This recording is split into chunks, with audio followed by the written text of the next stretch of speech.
So wanted to talk first out of the gate today. U.S. home prices rise the most that they have in 6 years. Study released through Washington out of the Associated Press that the measure of U.S. home prices rose 6.3% in October with a year earlier. So year over year across the country, prices have risen 6%. Now again, there are some states like Florida that are outperforming that 6%. In Tampa Bay, for example, we've seen between 10 and 12% depending on the neighborhood. Some parts of the country have risen even more dramatically than that. The biggest increases were in Arizona and Hawaii, where prices rose 21% in Arizona and 13.2% in Hawaii. So in the Tampa Bay area, we're looking at about a 10 to 12% increase year over year in our prices.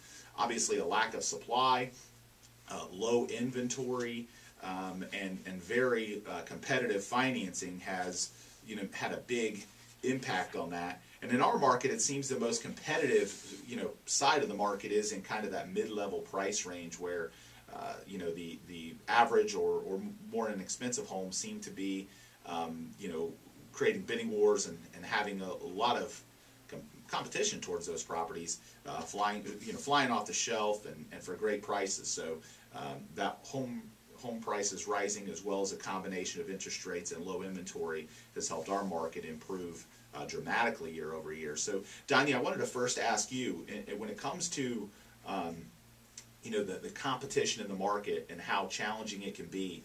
I know that you work exclusively right now with home buyers. How often is it that you're running into scenarios where you are in a bidding war situation in some of these price ranges? Well, if the home is priced right and when it comes off on the market, if it's in good condition, I think that we are finding that there are a lot of instances where there's multiple offer situations. A lot of times what I like to do with buyers is obviously take them in as soon as possible. As soon as a home comes on the market, we go take a look at it and always be the first offer to go in. I think that helps. And also if you have an agent that can write good terms on your behalf, that also helps with multiple offer situations. I always prepare my buyers ahead of time, and they know what the market is like nowadays, especially if they're in that price point, like you said, in the mid-price point. I see it a lot, and so I always try to prepare them so that they know what to expect. So I see it often, especially if it's a house that's priced properly and that it's in a good area.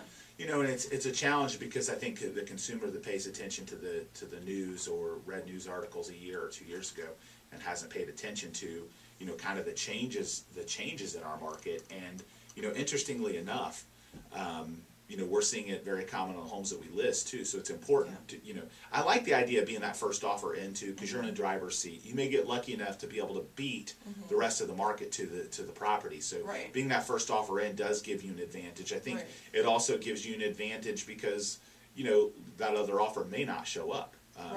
Within enough time frame before you get the deal squared away. Right, and then also something else that I tell my buyers is that if we are the first offer, we have a better chance of obviously negotiating directly with the seller, as opposed to going into a multiple offer situation where the listing agent will come back and ask for highest and best. And when they come back and ask for highest and best, we don't really know,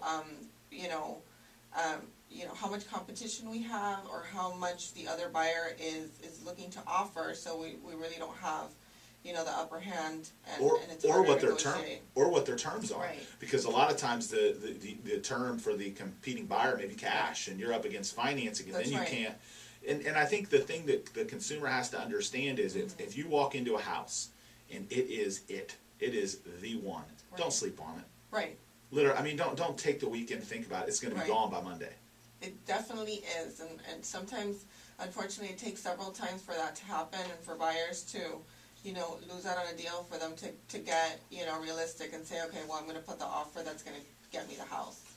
And so I think one of the things that we also recommend to consumers is getting their financing aligned before they ever even look at a house. Don't even step into a house before you've qualified for a loan and you have a pre-approval in your hand, because what happens is they find the house, they say, oh, this is the one, now I'm going to go out and get pre-approved, and maybe there's some sort of issue with their income or some sort of slight challenge with their qualification. It takes a couple extra days, or maybe their mortgage lender took a day off to go golfing. I mean, who knows, But the point is then it takes them a couple of days, and guess what? That house might be gone. Well, a lot of people see homes during the weekend, so if I go with a buyer to see homes, like for example on a Thursday, and they like that house, I want to be able to put that offer in that night, and to negotiate with the listing agent that night if possible, because what happens is if we wait till Friday, Saturday, or Sunday, that house may be gone. A lot of people are working. Looking at it. Yeah, right. The more people that look at it, the more chances you have of selling the house. And so I on behalf of my buyers, I always try to get it in as soon as possible. If they don't have that pre-qualification letter, most sellers will not see an offer unless you have that pre-approval, pre-qualification letter. So you're really wasting your time. You may lose out on the house. So that's the first step that you have to do, is talk to qualified mortgage lender that will give you that pre-approval letter and the pre-qualification. And if there is something, if there are issues, like you said, then you have time to deal with them, to resolve them, and before a house is on the line. Exactly, and then you're in a much better position.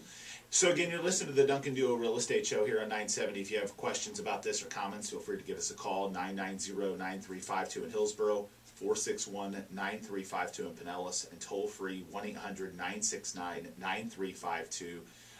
Another topic on that is, so let's say you're a cash buyer.